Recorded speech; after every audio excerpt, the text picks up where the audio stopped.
Este es, this is a salute to Wallace Warfield for his retirement from ICAR.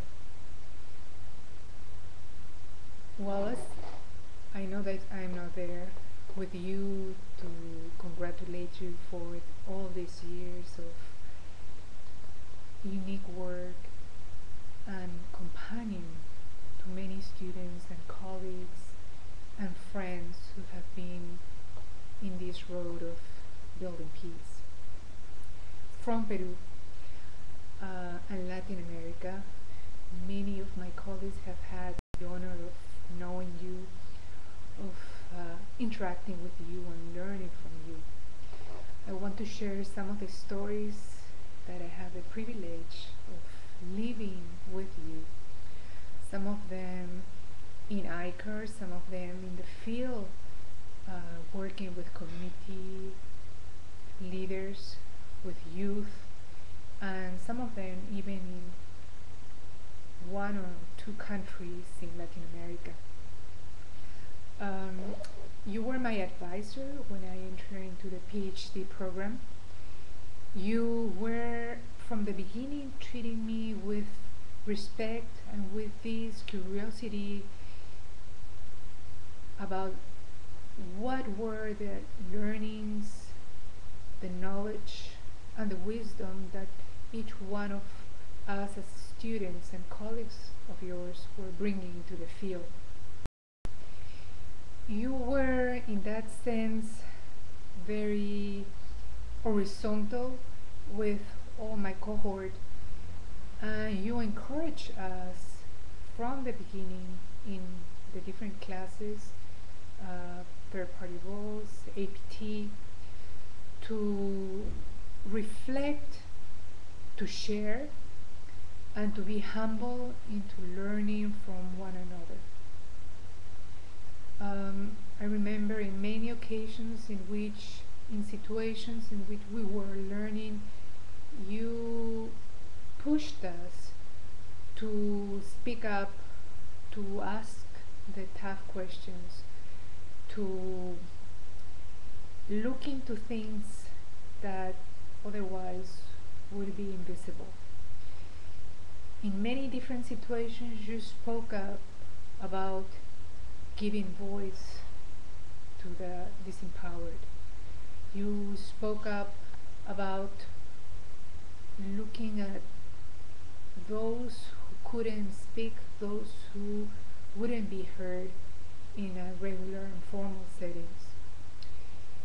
In many ways, you spoke up as people of color, and you got in contact with me with a worldview, with a vision, with issues that weren't that priority and weren't that visible and important for other people. And you spoke with a view and with a voice that gave a space, that gave respect, and gave legitimacy to many different groups. I remember in the APT class going to the field and talking with leaders and learning from them,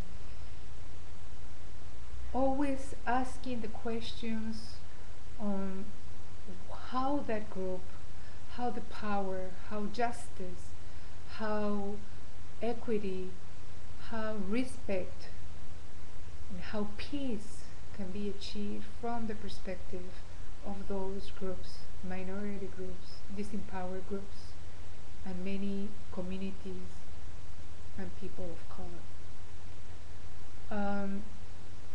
I remember also in many situations in the APT when I had critical points in the intervention in which I had to reflect with someone, I had to interact, I have to ask myself those questions that were uncomfortable, that I didn't know who to ask, and you were there to reflect with me, not to give me the answer, but to share with me what were you thinking, what have you learned in similar situations?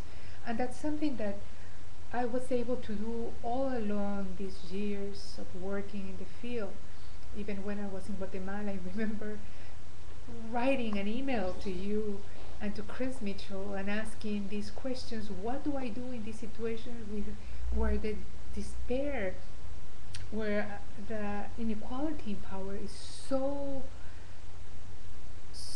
big, so huge, that not even those processes that we have known could be applied, could be adapted, where we are challenged to even think about other ways of intervening, other situations in which we couldn't just go with our knowledge from the settings that we have come regularly.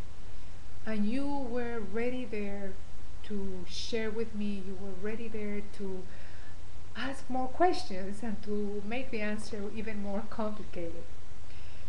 So I have learned and come out from the PhD program with the confidence that I not only have a colleague on you, but I also had an advisor, I had a guide, and I also had a friend. And you have been there with me in many different stages in my career, but also in different stages in my life. And for all of that, I want to thank you from the bottom of my heart. And also want to give you the best for this new stage in your life in which you are going to go. I hope to enjoy, to relax, and also keep asking those hard and very good questions. Peace be with you. Adiós, Wallace. Nos vemos pronto.